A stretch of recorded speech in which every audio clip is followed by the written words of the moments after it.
नमस्ते, म doctor Prabhakar Shah, general laparoscopic surgeon. आज हामी एकजना बिरामीसँग, त्यो पनि महिला बिरामी सँग हामी कुराकानी उहाँको उपचार अनुभव, पहिला गराएको उपचारहरू र बाहिर जुन अहिले पनि बिरामीहरू जचाउन आइरहेछन् उहाँहरूसँग पनि उहाँ केही कुराकानी गर्नुभयो होला। त्यसको एक्सपिरियन्सको बारेमा, उहाँको अनुभवको बारेमा हामी कुराकानी गर्न गइरहेका छौँ। नमस्ते हजुरलाई।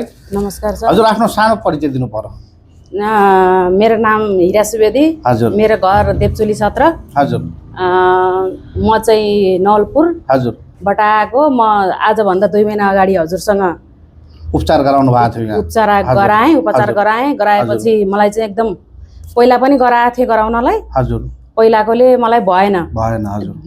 दोहोरियो, 4 वर्षमा दोहोरिएपछि अब हजुरलाई यस्तै सामाजिक सञ्जालबाट हजुर मैले देखेर अनि हजुरसँग खोज्दै आएर दोहोरिने कुरा, जस्तै बिरामीहरू पहिला पनि, अब जस्तै अरू पनि बिरामीहरू भेट्नु भएको थियो, जुन जति बेला तपाईँ आउनु भएको थियो त्यति बेला तपाईँ पनि एकदमै तनावमा हुनुहुन्थ्यो। एकदम तनावमा थिएँ सर, म एकदम लास्टै। हैन, तपाईले भनेअनुसार 7 वर्षदेखि पीडित छु, खानेकुरा यो बारे छु, त्यो बारे छु, उपचार हुन्छ हुँदैन अथवा बिग्रेर क्यान्सरै हुन्छ कि भन्नेसम्म क्वेसन गर्नु भएको थियो। एकदम थिएँ सर।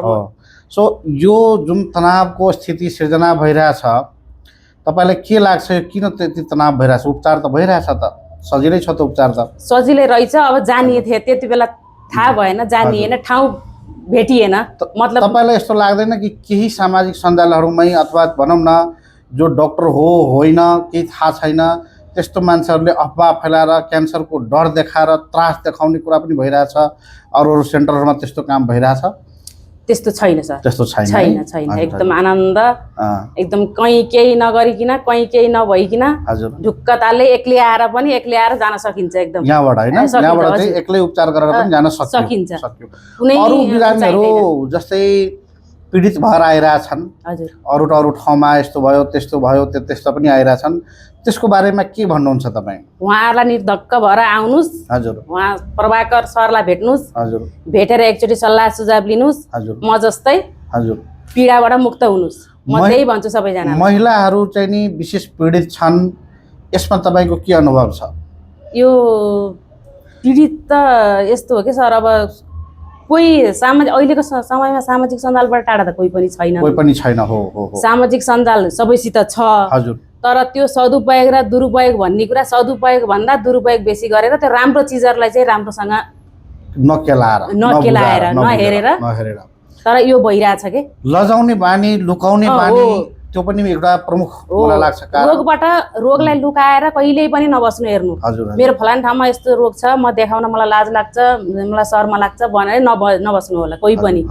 एकदम आनन्द ढुक्क तालले आउनु, देखाउनु। अर्को कुरा, जस्तै कतिपय बिरामीहरूले भन्छन् म 3 वर्षदेखि औषधि खाइरहेको छु, म 5 वर्षदेखि औषधि खाइरहेको छु। औषधिहरूको लिस्ट हेऱ्यो भने 1 2 3 4 गर्दै भयो भने 12 वटा 14 वटा 15 वटा औषधि हुन्छन् हैन। यो तेल, यो मलम 4 वटा 5 वटा हुन्छन्, यो बार्ने, यो खाने, यो नखाने। के त्यति औषधिको आवश्यकता देख्नुभयो त? यहाँ केही त्यस्तो छ त? पर्दो छ त? केही छैन। किन भाइ त्यो मेडिसिन किन खाँदो रहेछ मान्छेहरू त्यस्तो? त्यो अब खै त्यो के भएर खाँदो रहेछन् भन्ने कुरा त हामीले एउटा कुरा उहाँको प्रत्यक्ष अनुभव हेर्नुहोस्। उहाँले देख्नु पनि भयो, मलाई बाहिर बिरामी आउँदाखेरि यो टेबलभरि राख्छन्, यति औषधि खाइरहेको छु, 12 वटा 15 वटा औषधि कति वर्ष खाइरहेको छु? 3 वर्षदेखि खाइरहेको छु, 2 वर्षदेखि खाइरहेको छु। लाखौँ रुपियाँ सक्छन् हैन, र रोग जिउँका ती हुन्छन् अथवा त्योभन्दा कति धेरै फस्टाइसक्यो, अगाडि बढिसकेको हुन्छ रोग। सो त्यो औषधि के खाइरहेको छु त्यसको बारेमा के छ, नेटमा पनि हुन्छ। जस्तो उहाँले भन्नु सामाजिक सञ्जाल, सबैको हातमा मोबाइल छ अहिलेको जमानामा, सबै सामाजिक सञ्जालबाट कोही पनि टाढा छैन। सो पहिलो कुरा त कसले औषधि चलाएको, विज्ञ हो कि होइन? कति सबै रोगमा एउटै औषधि चलाएको पनि देखाएको छु मैले, पाइल्समा, फिसरमा, फिस्टुलामा सबैमा एउटै औषधि दिएको पनि देखाएको छु। त्यस्तो पनि त हुनु भएन होला, एउटै त चाहिँदैन होला। त्यो कुराहरू अलिकति आफैले पनि केलाएर बुझेर त्यसको बारेमा अलिकति त्यसमा क्रस चेक गरेर हुन्छ कि अथवा डक्टरसँगै एनालाइसिस गरेर हुन्छ कि बुझेर अनि मात्रै खाएको राम्रो। औषधिले कतिपय रोग औषधिले निको नै नहुने पनि हुन्छ, सर्जरी नै चाहिन्छ त्यसलाई। औषधि वर्षौँ औषधि खाएर के काम?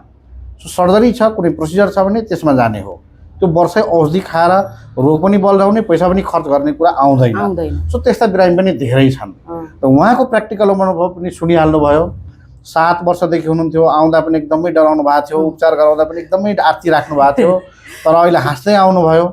जाँचेर पनि हेरेँ, सिम्पल एउटा मलम मात्रै 1 महिना अझै प्रयोग गर्नु सक्यो तपाईँको भनेर भने उहाँलाई। र अहिले एकदमै मैले जाँच्दा पनि म आफै पनि खुसी छु, उहाँले उपचार गर्न सक्दम राम्रो भएको छ हैन।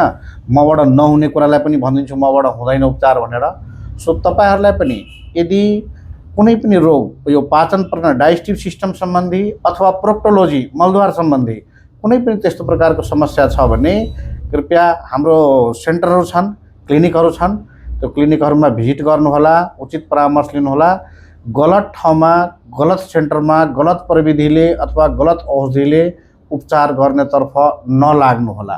त्यसले गर्दा तपाईँको पैसो मात्रै खर्च हुँदैन, त्यसले जुन बिगार गर्छ त्यसको उपचार असम्भव पनि हुनसक्छ।